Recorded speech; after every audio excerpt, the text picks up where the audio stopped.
Hello students, मैं हूं सौम्या सोनी, आपकी हिंदी की टीचर, और आप देख रहे हैं MVMPS Robertsganj online YouTube teaching channel. तो बेटा, इस वीडियो में हम बात करेंगे व्याकरण निपुण, जो कि कक्षा 4 की बुक है तरुण पब्लिकेशन की, के तीसरे पाठ के बारे में। तीसरा पाठ है आपका शब्द। पिछले वीडियो में हमने शब्द के ऊपर आधारित प्रश्नों को पूरा पढ़ लिया था, और इससे रिलेटेड पूरे बुक को भी हमने इसके पार्ट को भी हमने पूरा पढ़ लिया था। आई होप आपको पूरा समझ में आ गया होगा। आइए हम इस वीडियो में बात करते हैं कुछ इम्पॉर्टेंट बिंदु के बारे में। तो पहला है, निश्चित अर्थ की ओर संकेत करने वाले वर्ण समूह को शब्द कहते हैं।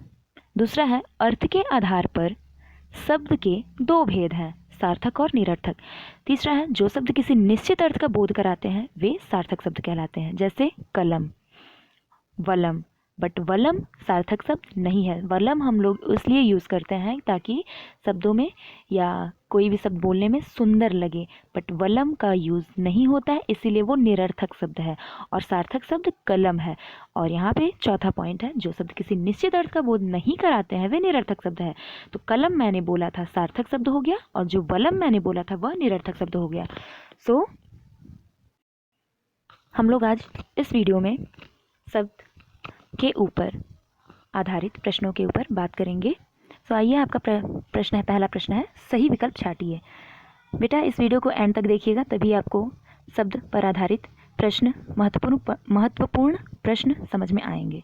तो पहला है प्रश्न आपका, शब्द कहते हैं। ऑप्शन है वर्ण समूह को, दूसरा ऑप्शन है निश्चित अर्थ प्रकट करने वाले शब्द समूह को, तीसरा है निश्चित अर्थ प्रकट करने वाले वर्ण समूह को, या चौथा उपर्युक्त सभी को। मैंने अभी बतलाया आपको, शब्द कहते हैं निश्चित अर्थ प्रकट करने वाले वर्ण समूह को। जी। तीसरा ख है, अर्थ के आधार पर शब्द के भेद हैं। तो पहला है अर्थ के आधार पर शब्द के भेद हैं। तो पहला है 4, सार्थक, निरर्थक, शुद्ध, अशुद्ध। दूसरा है 2, सार्थक, निरर्थक। तीसरा है 3, लंबे शब्द, छोटे शब्द, औसत आकार के शब्द। चौथा है इनमें से कोई नहीं।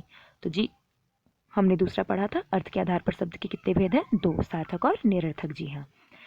तीसरा है ग, शब्दों की रचना होती है। पहला है वर्णों के मेल से, दूसरा है ऑप्शन वाक्यों के मेल से, तीसरा ऑप्शन है सर्वनामों के मेल से, या चौथा ऑप्शन है इनमें से कोई नहीं। तो हमने पढ़ा था वर्णों के मेल से शब्दों की रचना होती है, ना कि शब्दों के मेल से। शब्दों के मेल से क्या होती है बेटा? शब्दों के मेल से वाक्य बनते हैं, और वर्णों के मेल से शब्द बनते हैं। सो यहाँ पे पूछ रहा है, आपका क्वेश्चन है कि शब्दों की रचना होती है, तो पहला ऑप्शन करेक्ट होगा, वर्णों के मेल से। घ है, निम्न शब्दों में सार्थक शब्द नहीं है। जी, अभी हमने पढ़ा है कि कलम, वलम या कुछ भी जिस वस्तु का नाम हो, या किसी ऐसे शब्द जिनका अर्थ निकले, वो सार्थक शब्द कहलाते हैं, और जिनका अर्थ ना निकले वो निरर्थक शब्द कहलाते हैं। तो पहला ऑप्शन है दया, दूसरा ऑप्शन है धोखा, तीसरा ऑप्शन है नौकरी, और चौथा ऑप्शन है वॉकरी। तो इसमें पूछ रहा है सार्थक शब्द नहीं है, तो चौथा ऑप्शन आपका सही होगा, वॉकरी नहीं है। आइए अब आगे हम बात करते हैं, शब्द किसे कहते हैं। अर्थ के आधार पर शब्द के भेद बताने हैं आपको बेटा। तो उत्तर है, निश्चित अर्थ की ओर संकेत करने वाले वर्ण समूह को शब्द कहते हैं। अच्छा, अभी और है, उसमें पूछ रहा है कि अर्थ के आधार पर शब्द को कितने भागों में बांटा है। तो हमने पढ़ा था, अर्थ के आधार पर शब्द के 2 भेद हैं, पहला सार्थक और दूसरा निरर्थक। तीसरा प्रश्न बेटा पूछ रहा है, सार्थक और निरर्थक शब्दों के 3 उदाहरण दीजिए। तो सार्थक शब्द आप कुछ भी दे सकते हैं, मैंने यहाँ पे दया, धोखा, नौकरी दिया है, बट उसी का निरर्थक शब्द मैंने बनाया है, कुछ नहीं किया है, बस मैंने सार्थक शब्दों का जो पहला वर्ण है उसके जगह पे सिर्फ और सिर्फ व मैंने ऐड कर दिया है, बाकी मात्रा वगैरह सब सेम है बेटा। तो सार्थक शब्द दया का मैंने निरर्थक शब्द बना दिया है वया, धोखा का मैंने बना दिया है वोखा, और नौकरी का वॉकरी। अब आइए हम बात करते हैं चौथे प्रश्न की ओर। चौथा प्रश्न आपका पूछ रहा है कि निम्नलिखित वर्णों से शुरू होने वाले 2 शब्द लिखिए। म से आप कुछ भी लिख सकते हैं, मैंने यहाँ पे मगर, मगध बनाया है। ध से धनुष, धरती।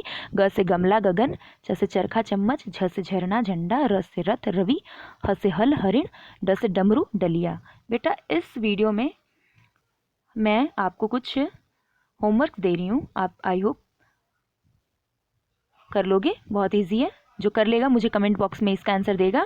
पहला आपका क्वेश्चन है, सामान्य अशुद्धियों पर आधारित एक चार्ट बनाइए तथा उनके शुद्ध रूप भी लिखिए।